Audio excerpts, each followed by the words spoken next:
Hi, welcome back to Spirit Lounge, guys. Hope you can hear me. Yep, mic's working. This is going to be a very, very short video. This chapter is very short. It's just a series of sentences from a person called Sextus. So let's just slip onto the PowerPoint presentation. It's not going to be a mammoth one like some of the others that we've been walking ourselves through as a group. Okay, so the sentences of Sextus. So there's about 610 sentences altogether, but there are not that many in this passage, because many of them are not unavailable or corrupted. The sentences were widely circulated around ancient medieval Christianity, East and West, and it's about religious behaviour, in other words, so you'll be able to see that through the sentences. I picked most of them out actually because they were quite good. And again, only the partial of the manuscript actually is available, so therefore the 610 are not available in their fullness. They were also apparently adopted by pagans, as the authors seem to suggest, or maybe they say it could also be that Christianity adopted them from paganism originally, so it's vice versa. It's speculation on their part. So let's move straight into this. There are only 2 slides, and we'll walk through some of these, and I quite liked these sentences actually, and there could be things that we could hold close to ourselves if they resonate. So let's walk through. Love truth and treat falsehood like poison. Let the right moment come before your words. So that's really talking about the right moment. It's really talking about the various states of gnosis, which is the right moment. So once we achieve gnosis and understand and absorb, contemplate in our silent meditative contemplation upon the gnosis, then we can speak what it is that we've learned. Speak when you should not remain silent, and then when it is appropriate, speak of what you know. Similar to the previous sentence. An inopportune word exposes an evil heart. Very true. We often can tell what a person's intention is by a slip of the tongue. When you should act, don't say a word. It's true. When we should be, the best way to express spiritual assent is through an act, rather than just a word. And it should be guiding our actions, thoughts, words, and intentions.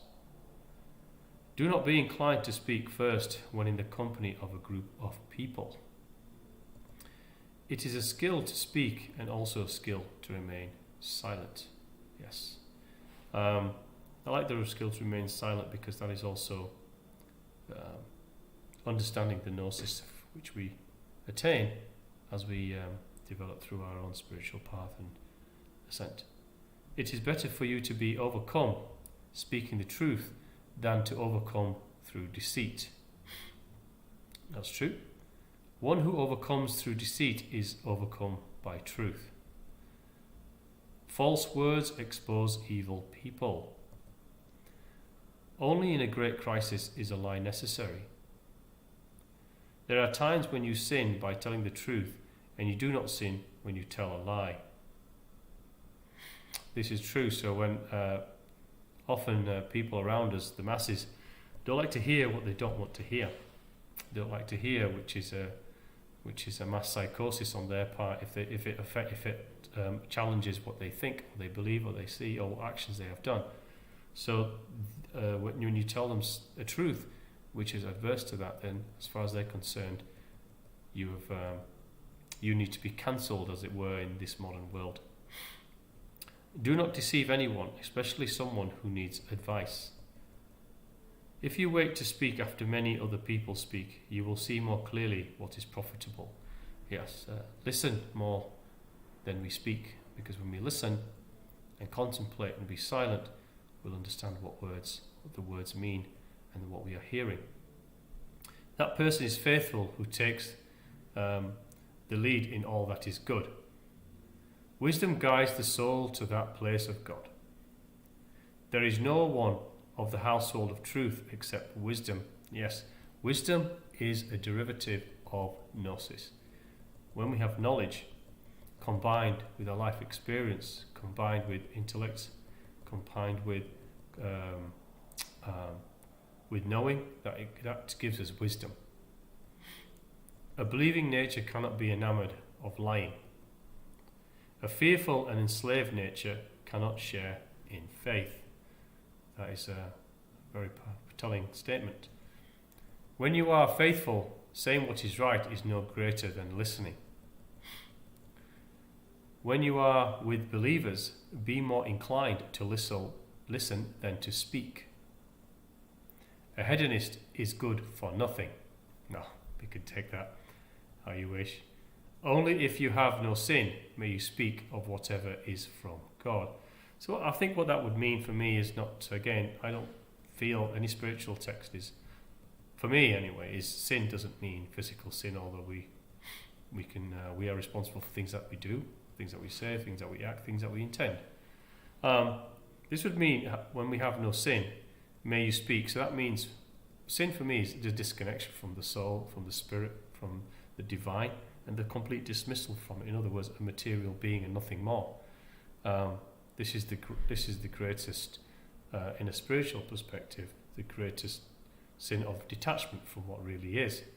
But when it says have no sin, that means that we are not that. We have connected with the divine and the source, and we are starting our gnosis, from which we learn and are silent and contemplative, and then we are able to speak about what we have learned. The sins of the ignorant are the shame of their teachers. Very true. Be very wary, and be cognizant, and be discerning, and be always grounded in everything that you are hearing, that you're seeing, that you're learning, that you're reading. Every rabbi, priest, pope, guru, and anyone on a mountaintop. They are not the sole conduits of knowledge and truth. Listen to all, but follow no one. So beware of what teachings are out there, and be discerning of what you're absorbing. Just because someone in a gown or a priestly garb says something doesn't mean it's true. Those because of whom God's name is blasphemed are dead in the sight of God. A wise person is one who does what is good after God. Let your life confirm your words before those who hear. Do not even think of doing what you should not do. Do not what you do not want to happen to you. So in other words, do unto those as you would want to do unto yourself. A wise person stands up for God before others, and God thinks more of a wise person than God's own works. After God, no one is as free as a wise person. So this is talking about the person who is achieving gnosis.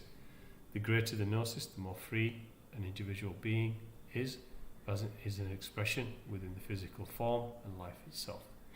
So those were some of I think I got about 90% of what was in the passages, actually. So this is pretty much the entire chapter. There wasn't that much, so I typed most of it out. Some of it was repetitive, so I left those out. But I hope you enjoyed them. Remember, absorb some of these in contemplative acts, and become the thing that we are all seeking from these channels and things of this nature. And again, please contact me. There's the book there. Please contact me if you have any suggestions for me to look at things after this. I think by the end of the week, my hope is by the end of the week or sometime early next week we'll have finished the Nag Hammadi text in totality, and then I'll wrap up a summary of them, and we can go through that. So again, thank you so much for listening to this very short video.